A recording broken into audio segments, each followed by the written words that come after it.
ബൈസൺവാലി പഞ്ചായത്തിലെ society made anganwadi പാലം അപകടാവസ്ഥയിൽ. ദിവസേന സ്കൂൾ ബസ് അടക്കം നിരവധി വാഹനങ്ങൾ കടന്നുപോകുന്ന പാലമാണ് കൈവരികൾ നശിച്ച് അപകടക്കെണി ഒരുക്കിയിരിക്കുന്നത്. എത്രയും വേഗം പുതിയൊരു പാലം നിർമ്മിക്കണമെന്നാണ് പ്രദേശവാസികളുടെ ആവശ്യം. അംഗൻവാടിയിലെ കുരുന്നുകൾ മുതൽ പ്രായമായവർ വരെ ഒരുപോലെ ആശ്രയിക്കുന്ന പാലമാണ് സൊസൈറ്റി മേഡ് അംഗൻവാടി പാലം. അടിമാലി മുട്ടുകാട് സർവീസ് നടത്തുന്ന ബസ്സുകളും നിരവധി സ്കൂൾ ബസ്സുകളും ദിവസേന കടന്നുപോകുന്ന പാലമാണ് അപകടക്കെണിയൊരുക്കി കാത്തിരിക്കുന്നത്. പാലത്തിന്റെ വീതി കുറവും കാൽനടയാത്രക്കാർക്ക് ഏറെ ബുദ്ധിമുട്ട് സൃഷ്ടിക്കുന്നു. പാലത്തിന്റെ അടിയിലും വളരെ കമ്പിയെല്ലാം തുരുമ്പിച്ച് ഏത് നിമിഷവും പാലം നിലം പൊത്താവുന്ന ഒരു സാഹചര്യത്തിലാണ് പാലത്തിന്റെ വൻ അപകടമാണ്.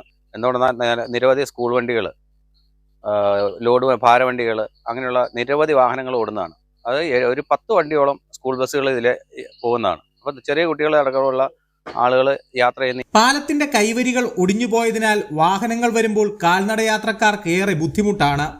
തൊട്ടടുത്തുള്ള അംഗൻവാടിയിലെ കുരുന്നുകളും ദിവസേന ഈ പാലത്തെ ആശ്രയിക്കുന്നു. പാലത്തിന്റെ തൂണുകളിൽ ചെറിയ രീതിയിലുള്ള വിള്ളലും അപകടങ്ങൾക്ക് വഴിവെക്കുന്നുണ്ട്. എത്രയും വേഗം പുതിയൊരു പാലം നിർമ്മിക്കണമെന്ന ആവശ്യമാണ് പ്രദേശവാസികൾ ഉന്നയിക്കുന്നത്. കൈരളി ന്യൂസ്, ഇടുക്കി.